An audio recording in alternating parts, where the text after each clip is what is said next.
Hi everyone, and especially to all our old boys.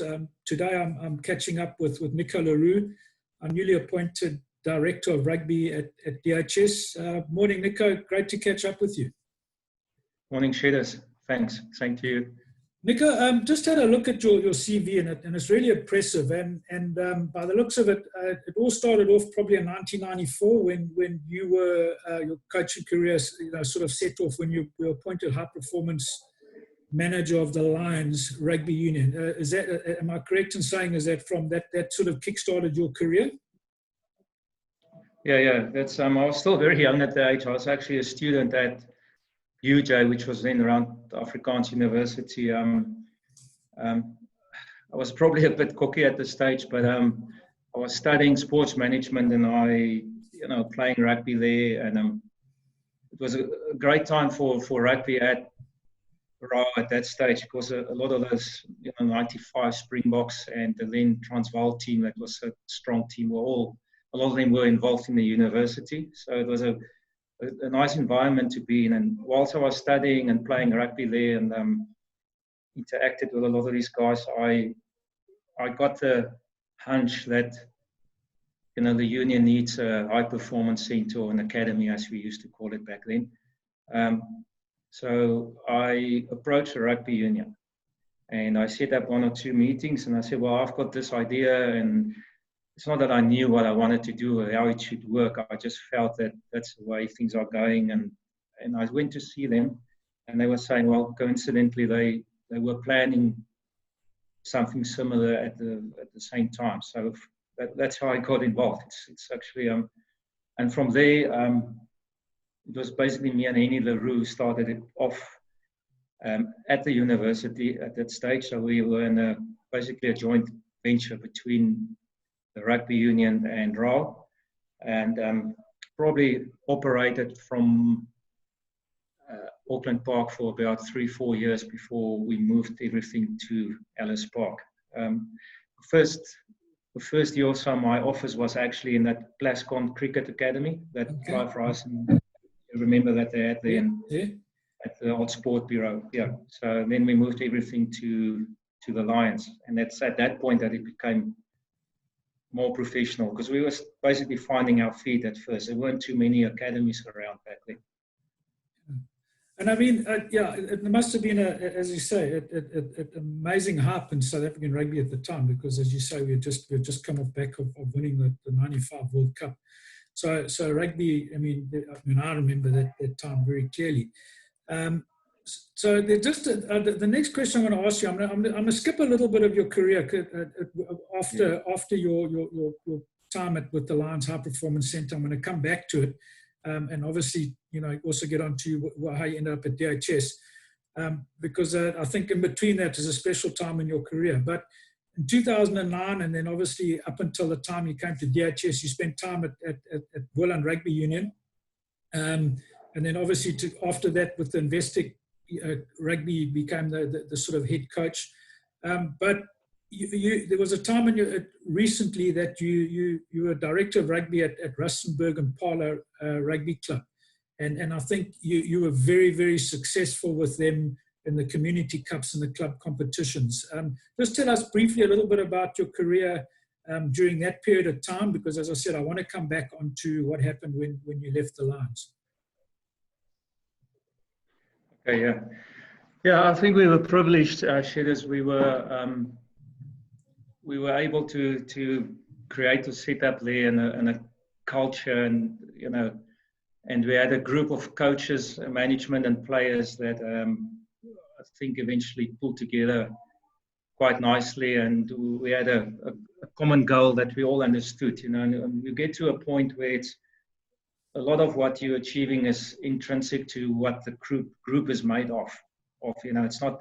We always talk about processes and systems and all that, and yes, you need all of that, but you're lucky if you get to a point where everyone in the setup understands what it's about, and it goes to a deeper level of commitment and effort and performance, and just understanding how you play your game, your brand. So we went through some very specific phases or blocks how we got to that, and I had to change what I was doing 3-4 times along the way to get to that. But basically, we got to a point where it was actually extremely satisfying to just know that we are there.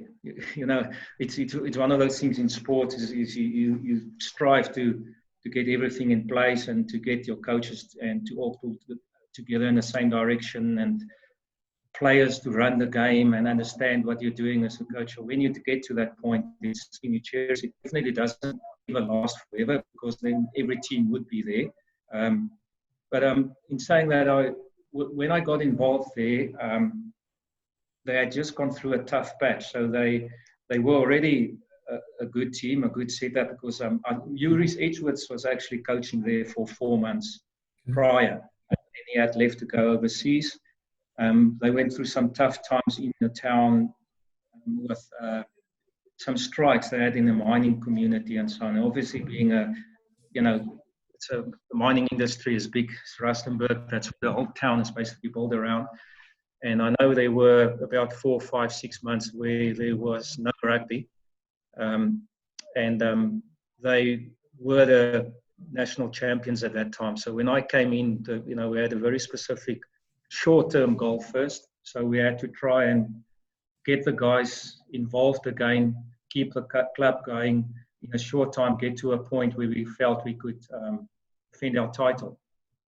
So the first year was basically a 4 or 5 month process where we fast-tracked everything just to be ready for the Community Cup. So what I did is I didn't change a lot. We just put the guys together. We took the existing game plan, we tweaked it, and based on what they had been doing in terms of their patterns, I started bringing in my communication system and my way of organizing the attack, especially on the field, and still did what they used to do before, but in a new communication system and a new organizational system, because my game is pretty much built on having enough structure and efficiency in all the areas of the game, but still being able to adjust your game on the field. It's easier said than done. And I think a lot of my experience with other teams, I've been able to work out a process where you can empower players to be efficient and play a basic effective game, but also be expandable and be able to move away from the game plan and still be organized, if that makes sense. So that takes time to get there. So the first year I couldn't do that because we didn't have time. We took the existing structures, tweaked it a bit, brought a new communication system in, and then I decided the best way to get immediate excitement and to still advance our game was to work a lot on technical aspects. So I took all the smaller parts of the game, all the generic skills, and just went into a lot more depth as far as that goes. In other words, you still play your patterns that you were used to before. We reinstall that, but then we go further, looking at variation of skills and playing per phase, doing the best you can and doing the right thing at the right time, not tactically overall, but technically. Different ways to win collisions, to make decisions in contact, to make sure you win in contact. So I went micro development, if you could call it that, in the first year. It worked very well. We made the finals of that competition.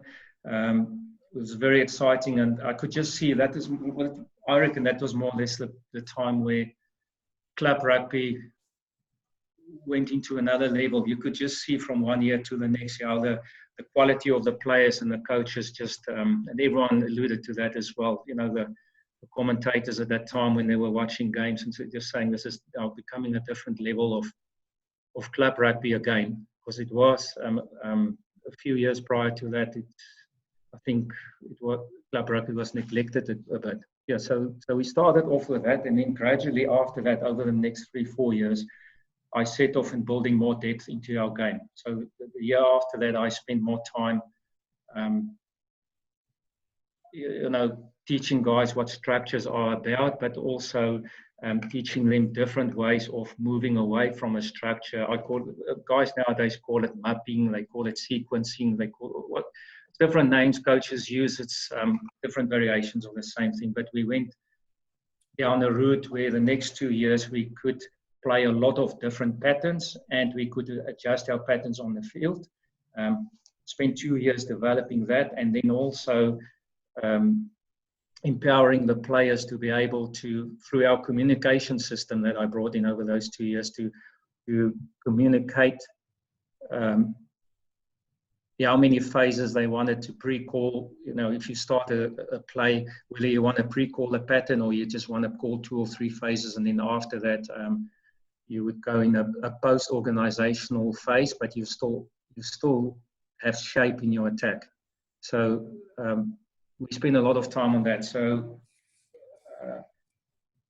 again, we were able for two years to make the finals and semi-finals in that approach.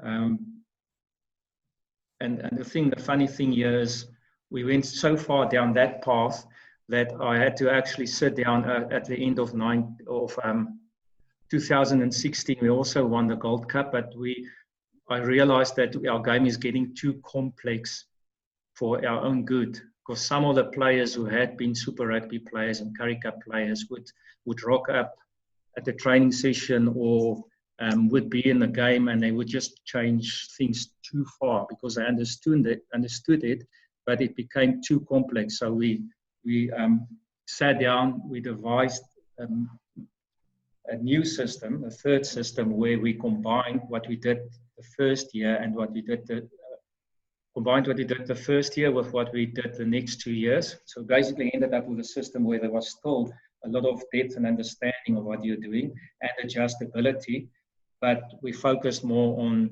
setups and structures, formations, different ways to play the formation. So I know I'm talking very technically here now, but I'm mentioning this because for me as a coach, it was very special, because you always try and get to a point where doesn't matter who you're playing against, doesn't matter what sort of game plan you need to take into a game, you are comfortable that your players will be able to do it and they understand it. And it's an ongoing process. So we had a very special group there with very, very good players. For club rugby, we had some of the best players in the country. A few of them, I believe, could have played Super Rugby. We were lucky with our coaching staff. I still believe to this day, if you can get to a point where if you walk away one day and everything still works the same and the efficiency is the same, then you've achieved your goal. So we had Ati Strauss there, you would remember the Springbok prop. Played, I think he played in 1984 against the Lions, actually, around that time. So he was our front row coach and our forwards coach for the time I was there. Specialist in his own right, one of the best scrum coaches you could have. And then I had Nas Olivier, who started off as a player at the club, and then I became assistant coach. At the first year was doing the attack for the backs, and then second year I changed that around, and we went into a defensive role and a kick chase role and so on. So astute player and coach, who really, I think, added a lot of value. And what was nice is between Ati, me, and then Neelis Nel, who was a youngster who used to play for Picker. He was actually also a South African Club Player of the Year. Willie Kok was another youngster who had played a lot of rugby for the Cheetahs and so on as well. We had a nice coaching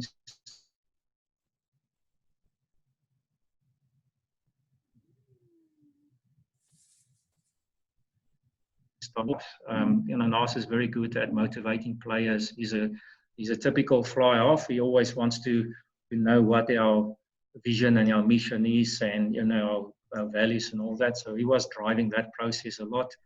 Ati was a wise old man who players could go and talk to for advice, and just, didn't always have to say a lot, but from his experience knew which things he had to fix in the game. And then you had the excitement and from two of the other two younger coaches who maybe weren't coaches for long, but they brought that excitement and friendship with the players. So the whole group just worked out very nicely, And I learned a lot during that time, because when you're involved with a club, it's the same as a school where, suddenly you have to.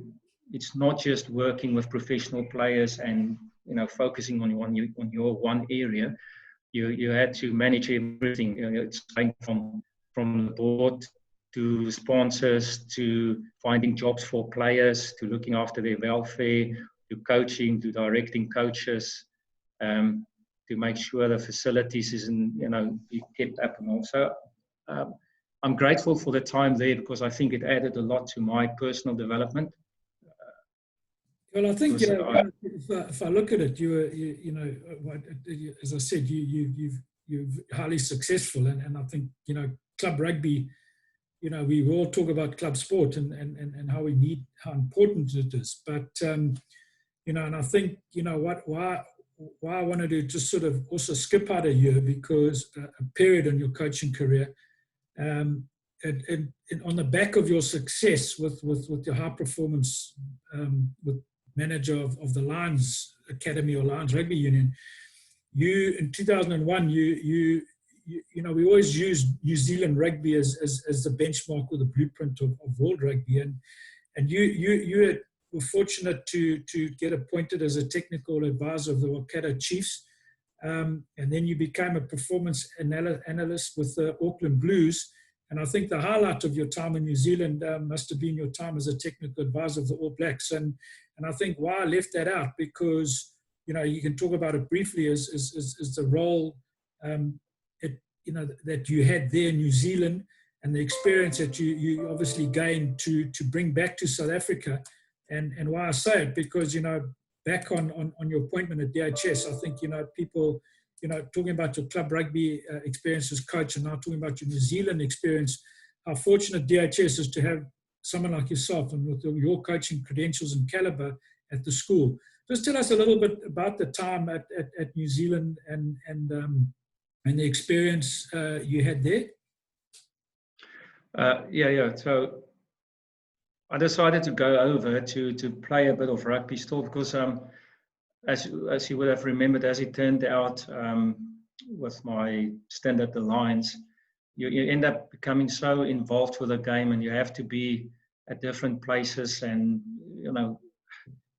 you end up not being able to play. So and it wasn't like I ever thought I would have been a Springbok or everything, but I did stop playing quite abruptly, because at that time at the Lions, he became a Springbok and all that, and I had to run the show, so he was never around, so you can't play. So I thought I'll go overseas and give it a shot. So I spoke to one union and went over, played 1 or 2 club games. The union spoke to me about the training, going into the training group there.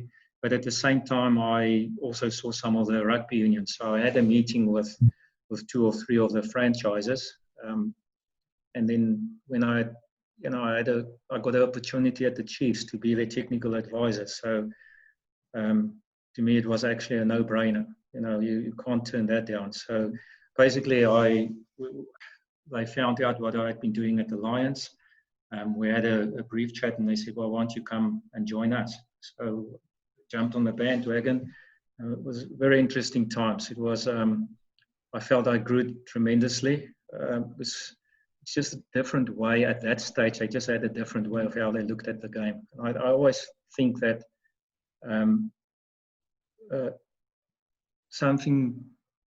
what they did, what is very clever, was they didn't just try and work hard at their game and see what other teams are doing. They always try to get ahead. So yes, they did all their research. They looked at all the trends that were going on in the game, but they went the extra mile to think about the game and to really draw all these different parts of aspects of the game to really draw it apart or pull it apart and see what's going on. So I think I'll always be grateful for the opportunities that I had there, and special coaches I worked with. It's just one of those areas, if you around New Zealand, especially around Hamilton, Chiefs area, it's just amazing how many good coaches come from that area. And I think they just got to a point where it was part of their culture. So it's almost like the way of thinking about the game was quite special there. And if you interact with a lot of those special coaches, you learn a lot from them. You learn different coaching styles, different playing styles, but you also learn that there's more than one way to skin a cat. And I'm always of the opinion that there isn't actually a right and wrong in rugby. It's working out what you need at the moment with your team and your squad and your club or your school that you're involved with. So yes, I was able to work with the likes of Ian Foster, John Mitchell, Joe Schmidt, David Nosifora, Wayne Pivac. I mean, these guys are all now international coaches or coaching World Cup teams and so on. And the other side was that I think you learn to really apply yourself. So I believe I've got my own brand. I think you have to be like that as a coach. We all borrow from other coaches, but you have to know what you have to have your own brand. You have to know what works for you and what you're good at and what you're not good at. And I think that's the biggest thing I learned over there. And I was privileged that I was able to work alongside those coaches. Most of the times I would spend my time helping to build a brand. So in terms of a technical advisor, how we used to work at the Chiefs, I would basically be the head coach's right-hand man and be very heavily involved in developing the brand and where the game is going and how we're coaching it. And then I would often dabble up as either a skills coach or coaching the backs or coaching many areas of the game, like say the face plays or running lines or backs moves, those sort of things. So what was nice, they were always changing the roles, and you never got complacent. You always had to think and really work hard to take the organization forward. Also did a lot of video analysis. It was always part of my role as well. It's actually a nice way to learn about the game. I think there's a lot of coaches out there. Johan van Graan started as a video analyst at the Bulls. Rudy Dubé was a video analyst for the Springboks. Jake White was a video analyst for the Springboks. Rassie spent a lot of time on that as well. So I think it's actually a nice way to learn about the game as well. If you spend hours and hours and hours looking at what all the teams are doing, so that's my experience in short. The All Blacks was just the whole culture around it and the pride and the actually things like honesty, like being brutally honest with each other, but always with a kind heart and always with the right motive. They're very strong on things like that. It's just to make sure that they drive the whole process of getting the best out of everyone, but always keeping the bigger picture in mind. And they do talk a lot of pride and the jersey. And I know a lot of people throw cliches around when it comes to these sort of things, but there's a tremendous pride in being able to represent the national team and to leave in a better way than when you started, and also to leave something for the next person. That's huge for them. It's leaving the position, the jersey. When they refer to that, it's not just the playing jersey. It's not just your effort on the field. It's the person you are. It's what they call mana. It's what you bring in terms of your character and all that. It's always leaving it in a better position than what it was. And I'll always be grateful for the fact that they actually allowed me, a foreigner, to be allowed into that inner circle and to experience that. Yeah, no, that must have been an amazing experience. And as you say, you talk about the All Blacks and their honesty and their pride and probably the other word to use is their respect for one another as well. And obviously there are a lot of stories that go, you know, South Africa, we have a pecking order. If you're new in the team, you do all the dirty jobs where, you know, there's stories that go that after a game, the senior players, it was their duty to clean the change room and to make sure it was clean. And you know, when you and as you say, you stressed on pride and honesty and respect for one another. You know that if you want to play with those other players on the field, you've got to show them respect. And yeah, it's just they've just had an amazing culture for so many years, as I said. And that experience for you must have you spoke about John Mitchell, John Smith, Ian Foster, as you say, all those coaches that you were privileged to work with are now coaching or have coached top international sides, Ireland and the All Blacks, and John Mitchell now with England. Yeah, and the other thing that also that is when you look at all these guys, some of them are headstrong, some of them are stubborn, some of them are sometimes dictatorial almost, and in other times they're very much. Some coaches are very laid back, and that was also the funny thing. It's I can't really say all of them were the same, you know, personality type or the same management type even. I think it's just understanding who you are and what you bring to the table, and all of them, I think, had the ability to bring the best out of other people, you know, and I can look at each and one of those coaches, and if I would say the things that I respected the most about each of them, or the things that impressed me the most, would be different with each one of them. You know, which is I just think that we were probably, that's my personal opinion, I might be wrong, but we might have been in a situation in South Africa where everyone tried to do the same thing for a while. I'm talking 10 years ago. So, and I think it actually, that's what put us back. And I think where we're now in South Africa is that we've got so many good coaches. We've always had good coaches, but we always struggle to figure out what's our brand. And I'm not convinced that there's one brand that you have to play countrywide. You know, I think we've proven over the years that certain teams are good at certain things and other teams are good at other things. You know, that's and these guys, what make them good coaches is the fact that they are able to build a framework in which they can operate, but they're never afraid to change that framework. You know, they can. It's a dangerous thing to say, this is the way I coach and this is the way I play and this is always the way because it's the best way. Because, you know, one year you might not have the right players.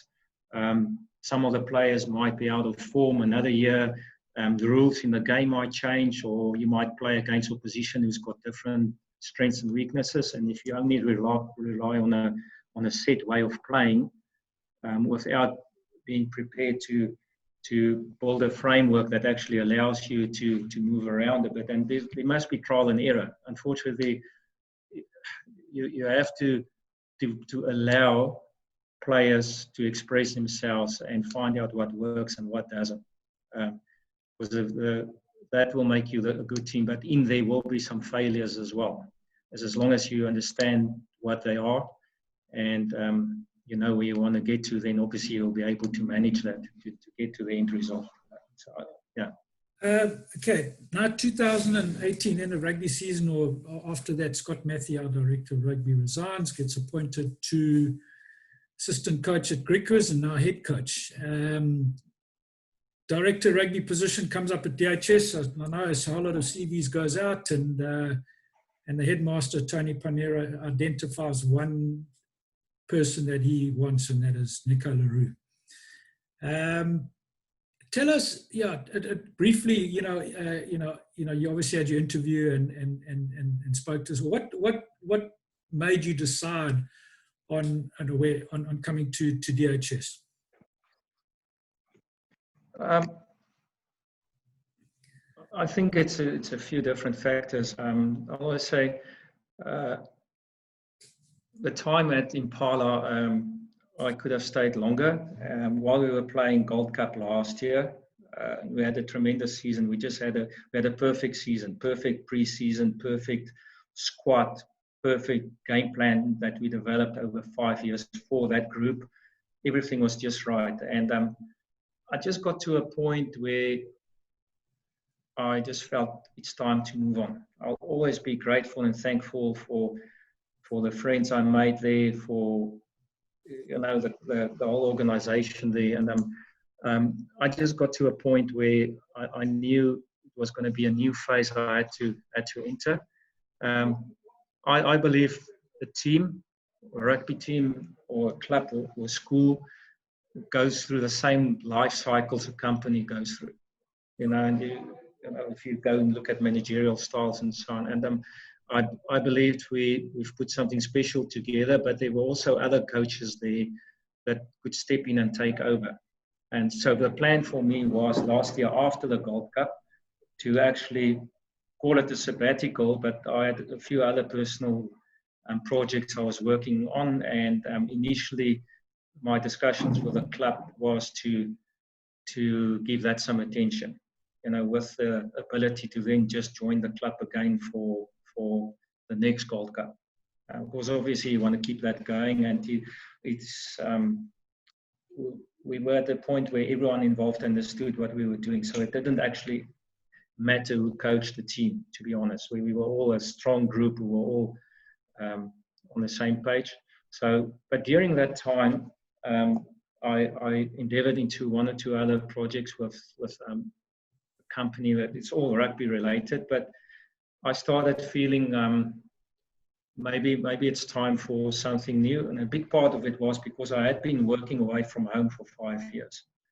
So I would commute between Joburg and Rustenburg, which was never really a problem because some weeks I would be home 2 or 3 days a week, another time I might not be home, but I always had enough time with the family and so. But we got to a point where we felt as a family a change would be nice, and experience something different. My wife had worked in Johannesburg for a long time by then, and she also wanted a change. So it's the personal side firstly was that, and a lifestyle change, and that's why we started to look at other options at first. So I had one or two friends who always used to send me any post or any advertisement or so on, and so he always used to send me 3 or 4 over a month. So I thought, well, let me apply. At that very time that I was thinking, yes, okay, let's look at other options. I saw the D.H.S one, and then so I applied, came down, to be honest, not really knowing what to expect at all. I didn't read up a lot. I obviously knew who D.H.S was and all that, but I didn't feel I want to go into an interview having, knowing everything I can about the school, because I think if you start somewhere, I don't want to go with preconceived ideas. I want to make up my own mind about things. And then got here, met everyone here, and when they came back to offer me the job, then I seriously considered it, and then I took some time. I asked him for a few weeks to consider the whole situation, and obviously we just felt it's the right thing to do. And there's nothing more exciting than, I'm the sort of person, I want to go somewhere where I believe I can make a difference. And I felt D.H.S is one of these places because it's a school with so much potential, and there's so many good people involved. And I just, for example, if I look at the whole relationship between the school and the foundation, for example, where you're involved in, it's something special for a school to have, and it's something very powerful. And so the opportunity and it's just there to to achieve something good, you know, and also building on whatever is in place already. So what I would do is whenever I start at a new place, I would take some time, start to understand what's going on, what the school is about, what the history is about. Maybe it's a bit old school, but I believe in rather at first just shut up and look at what's going on and get a clear picture and then start to act. You know, I just think it's could be because of the time I spend in New Zealand, but it's that whole thing of understanding what it's about and where are we going, and also to honor what happened at a place before you joined them. You know, we've had brilliant people involved here, and we've had very good successes, and we've had ups and downs, and I think it's at the point now where a few things that's happening again, maybe, you know, some players that we are looking at getting in for the future, some of the personnel involved, things I've got planned for off-season training, and, you know, just infrastructure-wise to look at if we're looking at a few things that won't cost a lot of money, but it will make a big difference in terms of working with the players off the field. You know, so you have to crawl before you can walk. You know, so yeah, I'm giving you a long-winded answer there, but that's why I joined. But we're now at the stage where I think we can do some nice things. You know, to come back to the foundation, for example. This morning I was reading up a bit on Bill Payne, and it's not often, I'm a sort of guy, I read something and I go on. I don't really ponder on things too often. I'm technical, I dissect things, but I just read his whole story about the comrades that he ran and the sort of person he was and what he achieved, you know, and the character and so on, and I was blown away. It's not often I read something about someone and it's just like, you know, I was astonished. I mean, if you go and read that story again about this guy who, the night before Comrades, gets convinced by a friend to run the Comrades while they're having a few beers, the next morning rocks up with his rugby boots, runs the Comrades, stopped 4 times for a breakfast and a few beers and a curry and what, finished 8th overall. The next day plays rugby for first team in his tackies and just does it all in a stride, you know. And that's the sort of thing that I think, you know, tells you what a school should be about. You know, is that person that does whatever is expected of him, gives the best he can, always does it with a smile on his face and just lifts everyone else around him up. You know, and that's the sort of things that I think we want to instill in everyone involved, in all the boys. You know, and so. That just intrigued me. So I've decided today to actually, you know, no, never. But, you know, just to take that story, for example, right? And next year of the off season, once we can do rugby again now after this COVID thing, to actually build a lot more of those things into our kids' understanding of the school and the traditions involved and why it's important to us. Yeah, no, I agree with you because, you know, in my time, you know, during lockdown, I spent, as an old boy, I've spent a lot of time, I know we're going off the subject, but I spent a lot of time reading up on the history and the tradition of D.H.S. I mean, I knew Bill Payne. Payne House at D.H.S. is named after him.